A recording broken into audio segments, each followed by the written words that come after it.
Okay, here we go with the second installment. We've got a good collection of some points right here, so let's key in on the first one right here.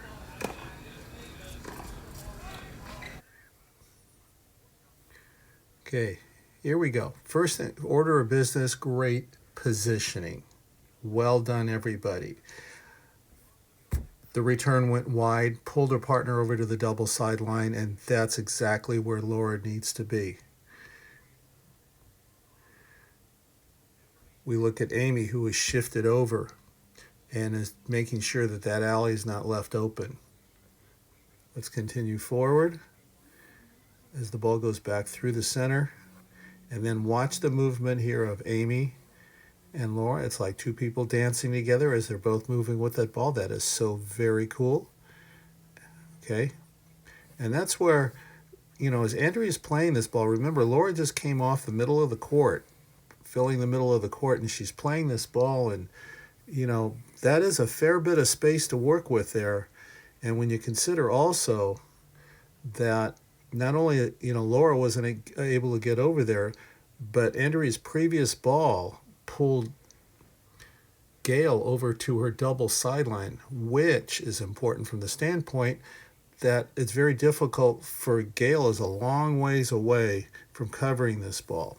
So something to be considered after you just pull someone wide is that the net person has lost their help behind them, and if you can fit in a lob over their head or drive it to that side, that could be a winning combination for you. So let's move on forward from here.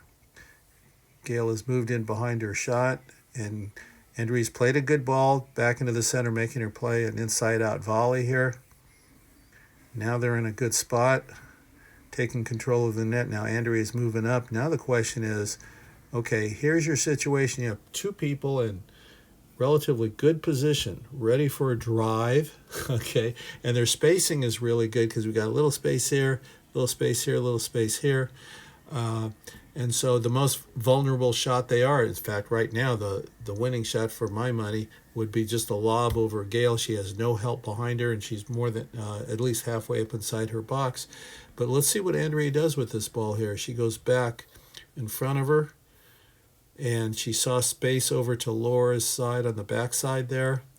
And that's a real good play, and I'll tell you why this is a good play. She's not necessarily trying to go for a winner. If you can put your net opponents in this position where they are stretching laterally on a volley to their weaker side, which is what we see here, that is a tremendous play. And don't feel like the need that what you're hitting here has to be a clean winner at that point. Okay, you can see Laura's momentum is taking her away from the middle of the court. And so Andrea's created an opening. Now the question is, where is Amy going to go with this ball? And she has a couple of paths. She can go over here, and she sees that pretty clear. She sees this over here as an option. Another option is that lob over there, because Laura, remember, was just stretched out for a volley. So Gail is on her own trying to cover three basic shots with Amy inside the baseline. A bad combination for the net person, I would say. Let's see what happens with this. She comes back cross court. Certainly a good play, and especially a good play with Laura on the service line, playing from below the level of the net. Laura makes a nice job off of that. What a pickup. And gets it just as low back to Amy. Oh, man, she returned the favor. And now she popped the ball up. Now the ball's on Laura's racket. Now the question is, where are you going to go with this ball? Well, we can look at, if she drove a ball over there, she could drive a ball through there. The other thing to consider is Andrea is back behind the baseline. Laura's up. Maybe a short volley right in front of her would work. I don't remember what happened here, so let's see how this plays out. And I did not expect that, and I'm sure Laura didn't expect that either. You can tell by her reaction there. But, one of the things you want to get from this is, how much potential you have in situations as far as options with your shots. And now it's just a question of, being decisive in your decision making and going with one of those high percentage shots. It's always nice to have 2 or 3 good shots. That they're all good and they would all work. Gail does a good job here of moving up behind her partner's strong return. And you know what Andrea is looking at, could she go behind and go up the alley side? She certainly could. She's in a great position to lob there, or she could go back cross court. She goes to the net person. Let's see what Gail does with that. And there you go. That's why, you know, your goal isn't to always avoid the net person, because you know, that's a tough backhand volley. I know we should all expect ourselves to make it, but the fact remains that backhand volley, you know, hitting an inside-out volley can be tricky at times for you, and it's one that we just have to practice more often. So let's take this a little bit further now.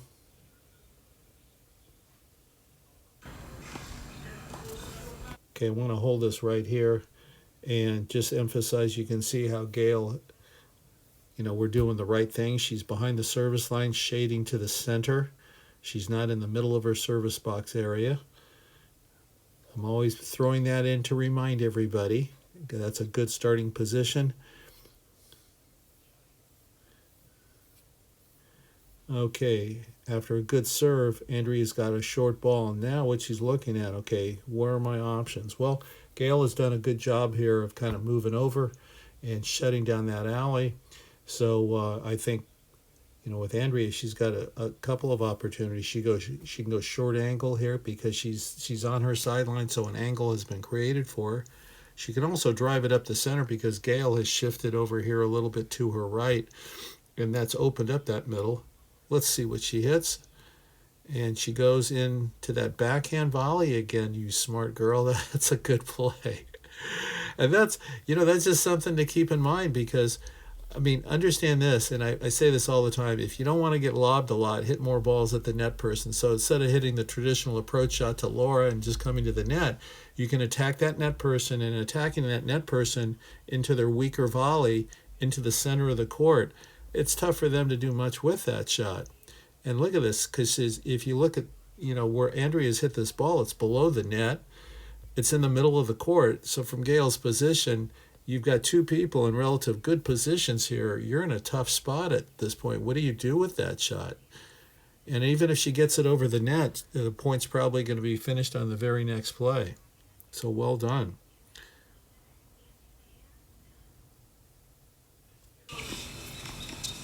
Okay, just stopping once again. I love reinforcing good habits and focusing on Amy. Amy has focused her hit over, you know, where Gail is right now.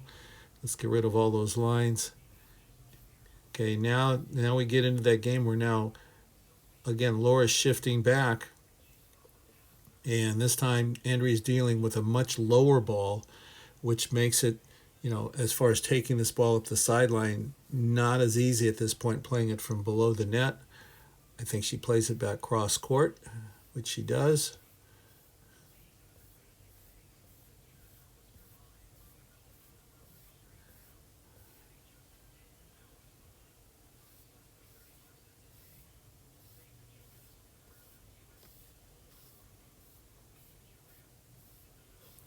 All right, and let's stop Andrea at this point, because we all get ourselves in this position, and that is we're dealing with a ground stroke off the baseline. We've got two net people that have good spacing, because we've got the little gaps here, little gap here, little gap here. So Gail and Laura, great job of spacing there. And with the two people at the net, you can see where Amy is. That's a good position to be in, because if Laura and Gail get an offensive ball to hit, she's far enough back to play some good defense off of that. It'll be interesting to see what Andrea does with this ball. She plays a ball up above the net. I don't think that was the intent. And so when that ball's up above the net, let's see what Gail does with this, because a ball above the net, her options are really back through the center or back towards Amy's direction. Let's see where she goes with it. She goes to Amy's backside across her body. Good play. And there's not much Amy can do off of that. That ball is hit at such a good angle over there.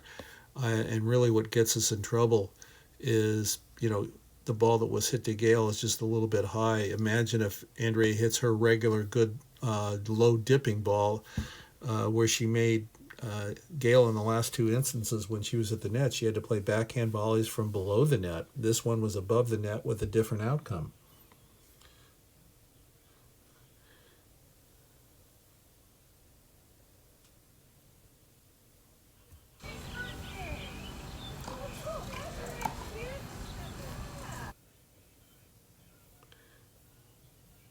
Okay, now we know. Look how far Gail is pretty much out of the picture. And a little suggestion to Laura. Laura does a great job of always filling the middle. If I play this back, this is one of those instances where as you're shifting, Laura, take a quick glance over here and truly understand, how far how far my partner's been pulled out. But the more important thing is she really in a tough situation, or will she have control of that ground stroke or lob that she intends to hit? Because if she were being really stretched out here, barely getting her racket on the ball, as you're shifting over, you would want to shift back. But if she's in control of the situation with a lob or a drive, what you're doing right here would be right on the money. So let's see what comes off of this. I think both Andrea and Amy are in really good shape right now. Let's see what comes out of the corner. It comes up as a lob.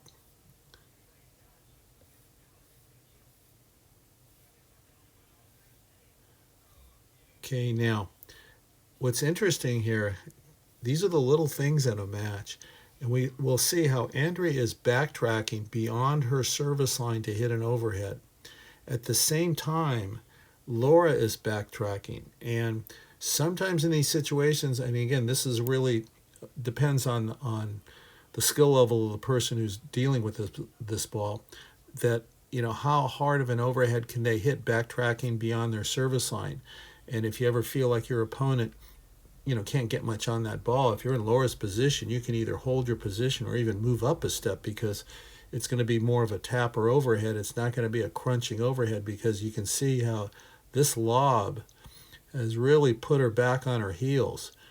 And as someone is backing up to that degree, I don't think it's really necessary to back up into your own court. Just hold your position up there, and you can see what happens. This ball actually, Laura bounces in front of you. Imagine if you had moved up 2 steps as Andrea was back on her heels. That would be a volley back into the court, and they don't have time to really play defense off of that. What's nice also here is just subtly, Gail's hit this pretty good lob and is on her way towards recovery back into the court. Okay, now we gave time back to Andrea, and what is she looking at this point? Now, what is she going to hit? She's got 3 really good options. 1, 2, 3 with that roller across short angle, because again, she's on her double sideline. Let's see where she decides to go, what her favorite shot is. It's right down into her feet. That is a really good play of the 3 options. And you can see what you did to your opponent there. Nicely done. So the point on that one, again, that when someone's in a position of trouble, Andrea was hitting her overhead back on her heels. Move up, take charge of the situation, and whenever you can get balls out of the air and not let them bounce, you're taking time away from. And what happened in that point is the ball bounced in front of Laura. She went for a little finesse shot, and Andrea had time to run it down and hit that last shot. So point being, don't give your opponents that much time. So let's finish up with one more point here. I think we have a good one here to finish. Okay. And this is one of these, okay, where do I hit this ball? And from Amy's perspective, and all of you, when you're in this position, you have some really good options for yourself. You can go back cross court. She's not in that close. You can go, cross into the middle. And Gail has moved up into a very aggressive position. And with Laura coming in, that lob over Gail also would work. So let's see what Amy does. She goes back in Laura's direction, gets that ball to bounce in front of her. And right now, we have pretty good spacing. We have two doubles partners that are together with each other. And little thing here, we look at her racket, how open that racket is.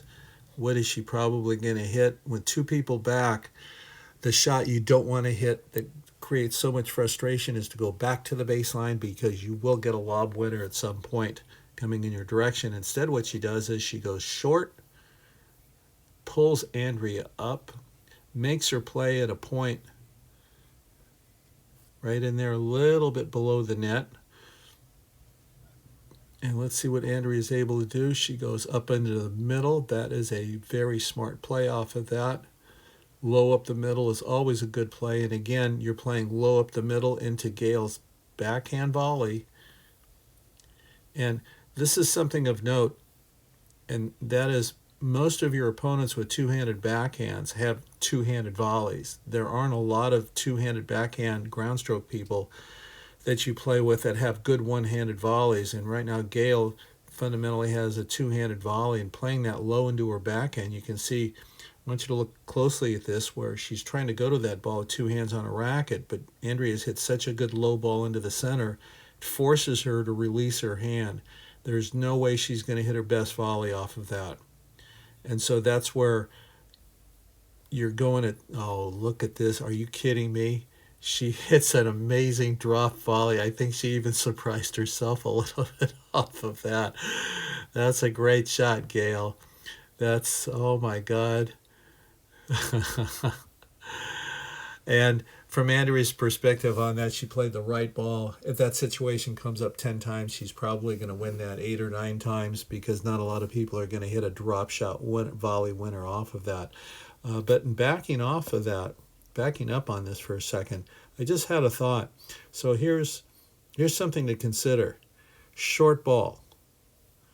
Andrea is running up.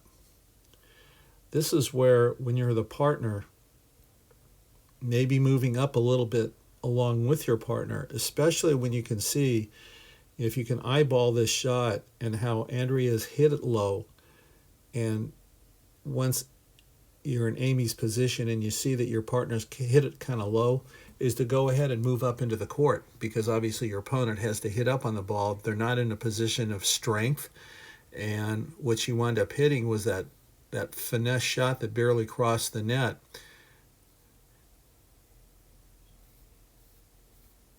And that's what came over, was a weak short volley off of that. So, I mean, understand this. We can't cover everything on the court. You need 6 players on your side of the net to cover everything. And so, you have to play the odds, and the odds are in that situation. For example, we weren't going to see a strong volley back to the baseline, nor were we going to see a fantastic lob volley the majority of the time. And the majority of the time, you'll see something weaker, especially when you consider that ball was played low. The two-handed volleyer is going to take one hand off the racket, so controlling a lob volley or controlling a strong volley just are not options, and there's a greater chance that volley is just going to drop short. So that's it for today.